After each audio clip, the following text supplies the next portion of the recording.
નમસ્કાર મિત્રો, મેં છે ને ન્યુમિસ્મેટિકનો 1.5 વર્ષનો કોર્સ કરેલો છે. જે જૂના સિક્કા અને રેર કલેક્શનની નોટો ઓળખવાનો જે કોર્સ આવે છે ને, મેં 1.5 વર્ષ સુધી કરેલો છે મિત્રો. ત્યારે જ હું તમને આના વિશે નોલેજ આપું છું. બાકી આ કોઈ મિસલીડિંગ કરવાની વાત નથી.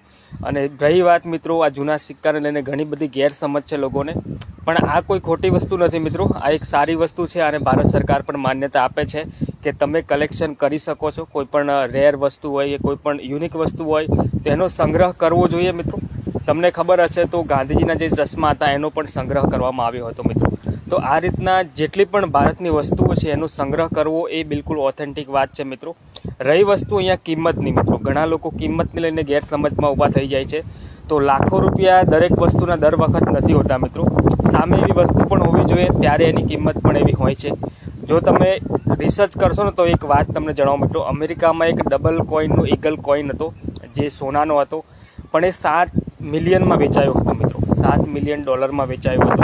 આજે પણ તમે સર્ચ કરજો કોઈ વેબસાઇટ પર એની માહિતી મોજૂદ હશે.